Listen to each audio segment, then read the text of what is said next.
All right, so this is going to be a video going over the quick setup for Reaper. This is for the Drew University students that I'm working with in the electronic music composition class, and for anybody else who happens to see this. All right, so let's jump right in. So this is Reaper, right? This fader right here, this is your master track. You can move this up and down this way, and if you double click, it will return to 0. And that's going to be the case for pretty much any fader. If you want to double click, it'll return to the default, right? So default is where this line down here shows up. And again, that's going to be true for everything else. If you want to mute, you click this red M, and then you see master track is muted. We're going to unmute that. If we want to solo, that's going to solo that one track. But if it's a master track, we don't really need to do that, because the thing that is special about this, say master track, is that all the sound in the project, unless there's something kind of interesting you're doing with the routing, all the sound is going to go this way and come out of this track to your headphones or your speakers. We got our sound and everything there. So how do we create a track? We want to create a brand new audio track. If we look at these two spaces, they're completely blank. Those are where your tracks are going to show up. So you can either double click up here or down here.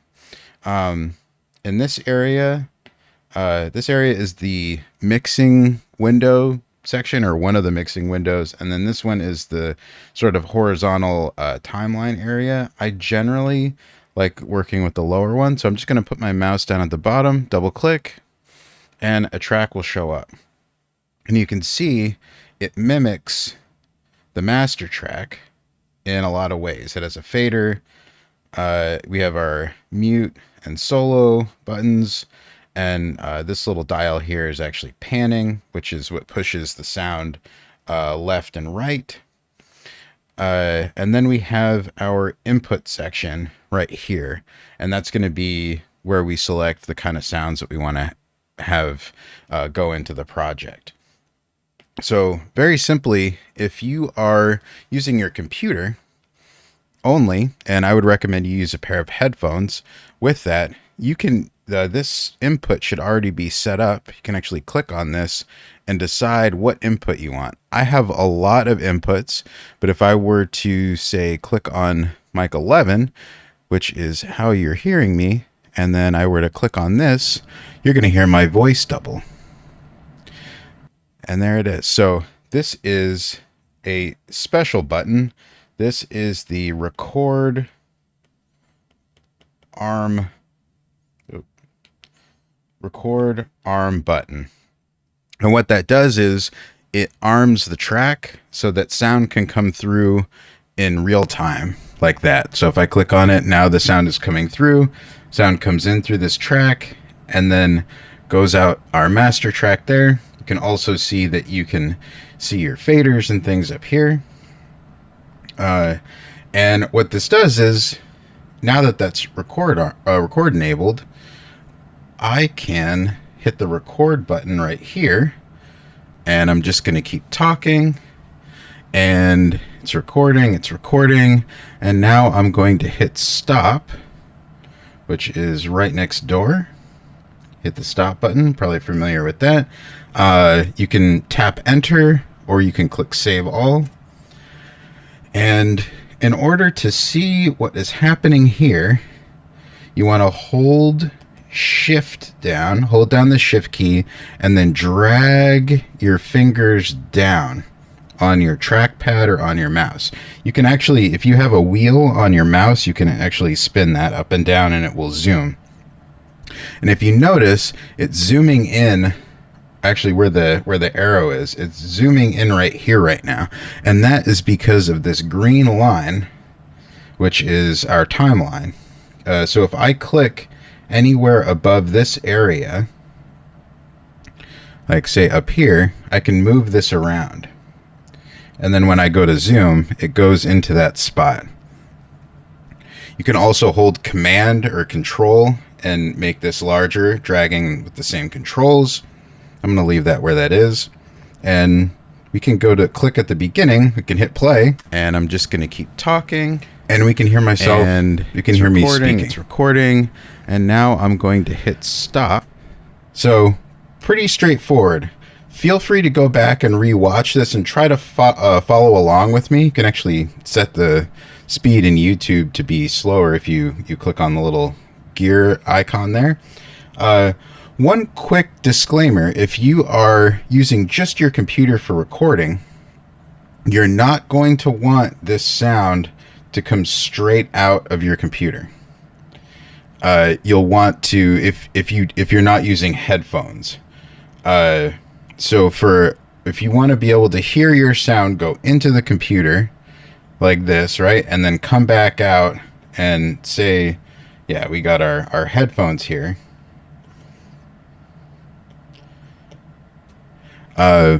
Then yeah, you need headphones. Otherwise, if you use, say, your computer,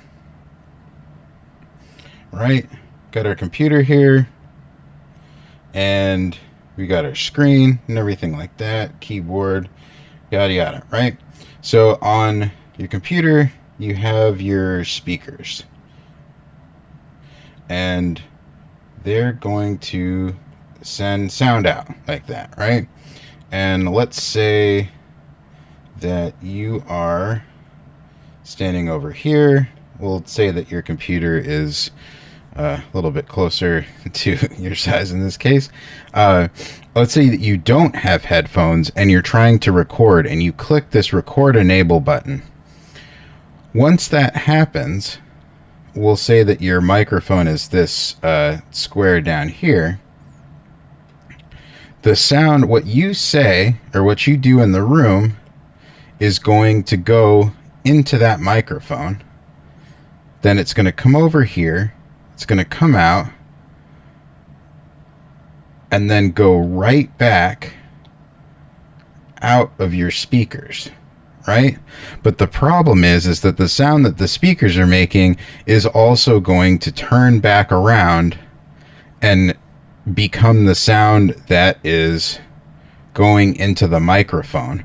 So if you think about this in terms of addition, I know this is getting messy, but for each time this goes around and then this goes through, you see how this is starting to add up? And in some cases, there's some harmonic boosts that happen with this, like in terms of a microphone. So each time this goes through, it may actually, what's actually happening is it's more than just doubling or summing as that goes. So this becomes kind of all the same thing until you have an infinite loop of feedback. So that is why, if you are using your computer, just your computer by itself, always plug in a set of headphones and you'll be completely fine. That will work like across the board. Lastly, if you want to, if you're having trouble with your sound for some reason, or you switch to using something else, the way to switch devices if you're going to use an audio interface is actually to come up and I usually actually type Command period, but we can go to the Reaper settings, which definitely look kind of old school, and it shows up in this area under audio device. Let's switch over to blue so you can see this. So we have audio device. And if you're not getting sound, it's good to check and see what is coming in here. If we click on this drop down now, you're going to see maybe 2 options, maybe 4. You're probably not going to see as many as I have here. But if you are on a Mac, you can choose speakers or microphone if you're recording. or if you have an audio interface, you can actually just choose only this. If you want to be able to listen and listen and record at the same time, like say you want to play your sound in and have it come out and hear that, and you're only on your computer, and again, I'm just gonna say headphones, so you don't have any feedback. You can click on this little box down here. Headphones are required for this. And you can select an output device. Because what this is what goes in. And then at the bottom here, this ends up being what comes out. So this is a special feature. You can see they call it a legacy option. Something that's like fairly common. So if I want to listen through my speakers and still be able to record stuff, then don't do this at all. Just just uncheck the box and hold on. But if you have a set of headphones and you want to record, yeah, you can. I don't have my headphones plugged in, but it'll say external headphones available here, and you'll be able to select that in this box. So this is where the sound will come out. This is selecting your output, and then here is selecting your input, your microphone. In my case, both of those are going to be my audio interface, which is something that has both the microphone or speaker option, or input and output is what we call that, or I/O. And that will handle all of those things. These settings right here, you don't have to worry about too much if you're just getting started out. This can either be, this box can either be 48,000 or 44,100, which those are the like pretty standard sample rates. Your computer will have an easier time running if you do 44,100, which is like if you say 44.1 hertz. Yeah. Kilohertz, sorry. Yeah, so that's our piece there. So I'm actually going to uncheck this box. And if you wanted to be extra safe, you could leave this box unchecked and only record when you select this microphone input. But it's kind of a pain to do that. So doing this and say selecting microphone, this make sure that this is so not speakers, but headphones, external headphones, and then coming back up here and selecting your MacBook Pro microphone or computer microphone, whatever computer you have is totally fine. You'll be able to have, be able to do everything that we're doing here. And more than likely, you'll be able to do what we're doing here either way. The final piece I'm going to mention is if you have, say you want to be able to record and then listen back without without having issues with feedback, and maybe it's not important for you to hear yourself, the surefire way of doing this, so this is going to be option number 3, is you go here, you go to this your record enable button, and you right click. So that's either 2 fingers on the trackpad or clicking on the right side of your mouse, on your mouse pad or on your mouse, and you go to monitor input and you uncheck that. And what that does, you probably just saw, now there's no sound coming through. What that does is it makes it so that while this is record enabled right here, the sound will come into this and it will record up here, but it won't then wrap around and come out of the master track. And you might be thinking, why don't we want that to happen? Well, if you have another track of something running here, like say I'll just add another track, I just double clicked up here. That works in both sections. And let's say I have a bunch of music right here that I want to record to. Then I can listen to this at the same time, and then record here, have it show up in this spot while I listen right here. And then afterwards, I can hit stop. And then I'll be able to listen to both of these together after having played them, only after I disable the record arm button. So you would, in that case, you'd hit stop, and then you'd disable the record arm, and then what it does is it plays. So now if I hit play right here, or if I just tap spacebar and I'm just going to keep talking, it's going to play it back. And I believe it'll still do that. And I'm just going to keep talking. It'll still do that if I have it recording. And it's recording. But if you hit record while this is happening, it will actually record right over the top of what you currently have. And then you end up with something called take lanes, or comp, a sort of a comp section. And that's when you have everything. I'm going to hit enter here. That's when you have these two pieces together here. So then you can actually click and choose thing called, now I'm going to hit or comp, you can choose right between these two things.